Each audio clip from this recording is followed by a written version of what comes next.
आचार्य गर्ग ने आवाहन किया वरुण देवता का, पर ये क्या, वरुण देवता तो साक्षात ही प्रकट हो गए थे।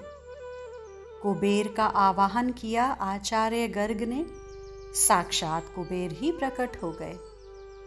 इंद्र का आह्वान किया, पर ये क्या, हाथ जोड़ते हुए इंद्र उस यज्ञ में प्रकट हो गए थे। आप सब देवता आसन ग्रहण करें। पर मैं आचार्य गर्ग आप सब देवताओं से प्रार्थना करके एक प्रश्न करना चाहता हूँ। देवताओं ने प्रश्न पूछने की अनुमति दी। सतयुग में इस तरह से देवता अपना भाग स्वीकार करते थे। आवाहन करने पर स्वयं प्रकट होते थे। पर ये तो द्वापर युग है, वो भी समाप्त होने को आया है। कलयुग प्रारंभ होने वाला है। आप इस तरह प्रत्यक्ष पधारे हैं, कारण जान सकता हूं मैं? आचार्य गर्ग ने बड़े विनम्रता से पूछा। हमें युगल सरकार के दर्शन करने हैं। हमें श्री राधा रानी और श्याम सुंदर के दर्शनों का लाभ लेना है, बस। देवता इतना बोलकर मौन हो गए थे कि तभी सामने से आ रही थी नीली साड़ी में गौर वर्णी, तपते सुवर्ण की तरह जिनके देह का रंग है, दिव्य छवि श्री राधा रानी। जब पधारी, उधर से पधारे श्याम सुंदर। सबकी दृष्टि श्री राधा में जाकर रुक गई थी। देवता सब जय जयकार कर उठे थे। सप्त ऋषियों ने मंगल गान के साथ स्तुति करनी आरंभ कर दी थी। चारों ओर दिव्य ध्वनि हो ही रही थी। श्री वृंदावनेश्वरी श्री राधा रानी की जय हो। श्री श्री निकुंजेश्वरी श्री राधिका जू की जय हो। चारों ओर यही ध्वनि गूंज रही थी। यज्ञ की पूर्ण आहुति हो चुकी थी। ब्राह्मणों को दान दक्षिणा वसुदेव जी द्वारा दिया जा रहा था। एक तरफ खड़े थे पांडव, पर पांडवों की दृष्टि श्री राधा रानी पर ही थी। तभी ललिता सखी के कान में श्री राधा रानी ने कहा, मुझे यहां सबकी दृष्टि चुभ रही है, मुझे यहां से ले चलो। ललिता सखी ने हाथ पकड़ा और पीछे अष्ट सखियां श्री जी को लेकर उनके शिविर में चली गई थी। अब आप प्रसन्न हैं ना स्वामिनी? श्याम सुंदर से मिलन हो गया ना आपका? रंग देवी ने पूछा था। मेरी प्यारी सखियों, प्रेम हर जगह नहीं बहा करता। प्रेम के लिए स्थान की भी अपनी महत्ता होती है। हंसी श्री राधा रानी। यहां शंख ध्वनि तो हो सकती है, पर प्रेम की बंसी ध्वनि तो वृंदावन में ही होती है। यहां कहां मिलन? मिलन तो वृंदावन का ही है। सखियों, मुझे अब याद आ रही है अपने वृंदावन की। मुझे याद आ रहा है अपना बरसाना। मुझे अब ले चलो वहीं। एकाएक भावुक हो उठी थी श्री राधा रानी। पर ये क्या, किसी सुंदरी ने पीछे से चरण छू लिए थे श्री राधा रानी के। चौंक गई श्री राधा। कौन कौन हो तुम? मैं द्रौपदी, आपके दर्शनों की अभिलाषा से आई हूं। हाथ जोड़कर बड़े विनम्र भाव से कह रही थी। ओह द्रौपदी, श्री राधा रानी ने हृदय से लगा लिया था। तुम मेरे श्याम सुंदर की सखी हो ना? चिबुक में हाथ रखते हुए बड़े प्रेम से श्री राधा रानी बोली थी। मेरा सौभाग्य है कि श्री कृष्ण ने इस कृष्णा को अपनी सखी माना।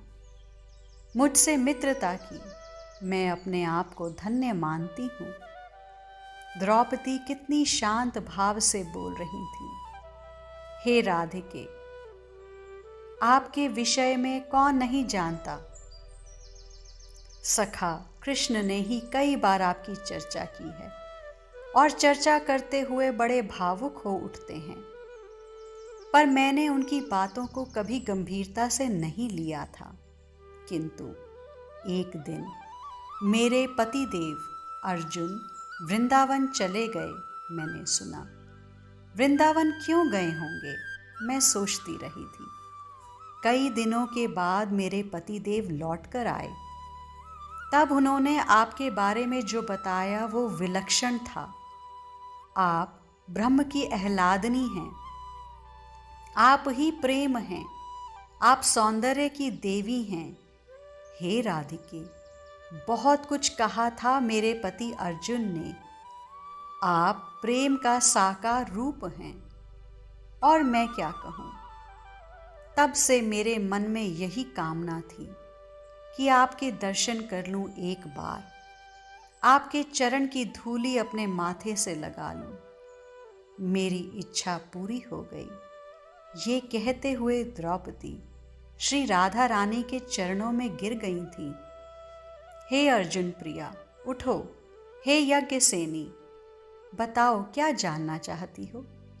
पर एक बात कहूँ, मुझे तुमसे शिकायत भी है, श्री राधा रानी ने कहा था।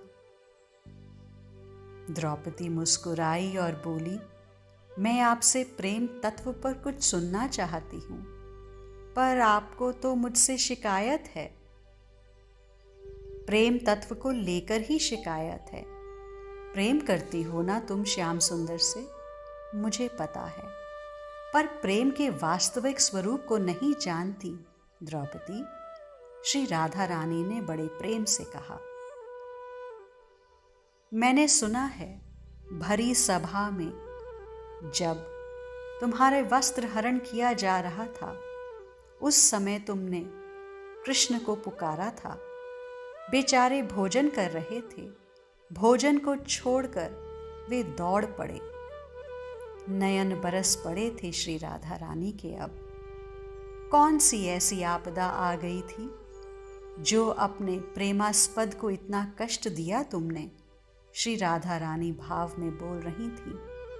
क्या होता, ये शरीर ही तो नगन होता, फिर क्या फर्क पड़ता है। ये शरीर तो एक दिन राख बनेगा, या फेंक दिया जाएगा तो कुत्ते खा जाएंगे। ऐसे शरीर के लिए तुमने कष्ट दिया अपने प्रियतम को, श्री राधा रानी बोली। हे द्रौपदी, ये प्रेम है, ये प्रेम का मार्ग है। प्रेम इतना सरल नहीं है। प्राणों की बलि देकर भी प्रेम अगर मिलता है द्रौपदी, तो सस्ता है, ले लो प्रेम। पर याद रहे, सच्चे प्रेम में स्व सुख की किंचित भी वांछा नहीं होती। सच्चा प्रेम तो प्रियतम का सुख देखता है। बचाओ बचाओ, ये सच्चे प्रेम की पुकार नहीं है। सच्चा प्रेमी तो कोई कष्ट भी दे तो मुस्कुराता है और प्रियतम से कहता है, कोई बात नहीं, मुझे कुछ नहीं हो रहा, आप चिंता मत करो मेरी, मैं ठीक हूं। पर प्यारे, आप तो ठीक हो ना। श्री राधा रानी द्रौपदी को प्रेम तत्व की दीक्षा दे रही हैं आज। हे द्रौपदी, ये प्रेम तत्व सबसे बड़ा तत्व है। इसके पथ टेढ़े मेढ़े हैं, इसलिए बहुत संभल कर चलने की जरूरत है। प्रेमी के जीवन का अतः और इति ये मात्र आत्म बलिदान में ही है। प्राणों का मोह सबको होता है, पर प्रेमी इस व्यापक नियम के अपवाद में आ गया। प्रेमी को किसी का मोह नहीं होता, अपने प्राणों का मोह तो होता ही नहीं है। अगर है तो अभी पूर्ण प्रेमी वो है नहीं। हंसी राधा रानी। हे द्रौपदी, ये सर जब तक धड़ में है तब तक प्रेम, सच्चा प्रेम प्रकट कैसे होगा। इस सर को प्रियतम के चरणों में चढ़ा दो, यानी मैं को चढ़ा दो, मिटा दो मैं को, अपने अस्तित्व को मिटा दो।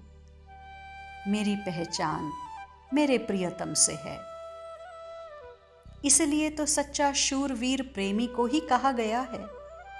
जिसे अपने प्राणों का भी मोह नहीं है, वह कितना ऊंचा और सच्चा पराक्रमी होगा, विचार करो द्रौपदी। अपने अहंकार की होली जलाकर जो निकल पड़ा है प्रेम के रास्ते, क्या उससे बड़ा कोई वीर इस दुनिया में है? हे द्रौपदी, थोड़े में ही घबरा जाना, थोड़ी सी प्रतिकूलता देखते ही घबरा जाना, ये प्रेमी के लक्षण हो ही नहीं सकते। हमें देखो, श्री राधा रानी ने द्रौपदी को कहा, हमें देखो द्रौपदी, 100 वर्ष के बाद मिले हैं, पर कोई शिकायत नहीं है। क्यों हो शिकायत? क्या वे प्रसन्न रहें हम नहीं चाहते? और अगर वो प्रसन्न हैं तो हमें भी प्रसन्न होना चाहिए। अगर हम चाहते हैं वो प्रसन्न रहें तो उनकी राजी में ही हम राजी क्यों नहीं? द्रौपदी के नेत्रों से अश्रु बह रहे थे। द्रौपदी मात्र श्री राधा रानी के चरणों को ही देख रही थी। उनके हृदय में गुरु भाव की जागृति हुई। श्री राधा रानी के प्रति प्रेम को तत्वतः समझा दिया था श्री राधा ने। अहोभाव से भर गई द्रौपदी और अत्यंत भावुक हो श्री राधा रानी की वंदना करने लगी थी। पर वंदना करते हुए उन्हें कुछ विशेष दर्शन हुए थे। श्री राधा के दाहिने स्कंध से श्याम सुंदर प्रकट हो गए। इस दृश्य को देखकर आनंदित हो उठी द्रौपदी। आप ही सर्वेश्वरी हो, हे राधिके। आपके गुण गण को गाना कोई साधारण बात तो है नहीं। आप ब्रह्म के आह्लादनी, हम साधारण विषयी जीवों को प्रेम तत्व की शिक्षा देने के लिए ही आपका आविर्भाव होता है। आप दो नहीं हैं। जो श्री राधा और श्याम सुंदर को दो मानते हैं वो अपराध ही करते हैं। आप दो नहीं, आप एक ही हैं। कृष्ण ही राधा है और राधा ही कृष्ण है। जब किसी हृदय में प्रेम की जिज्ञासा जागती है तब वही श्री कृष्ण अपना राधा रूप उस साधक के हृदय में प्रकट करते हैं, उसे प्रेम के विषय में बताते हैं, उसे इस प्रेम गली में चलने के लिए बुलाते हैं। समझ गई थी द्रौपदी। राधा रानी के दर्शन साधारण नहीं। इतना कहते हुए चरणों में वंदन किया द्रौपदी ने। श्री राधा रानी के साथ अब यहाँ श्याम सुंदर भी खड़े थे। युगल की झांकी का दर्शन करके द्रौपदी के आनंद का कोई पारावार न रहा। आज के लिए इतना ही। शेष आगे। श्री राधा।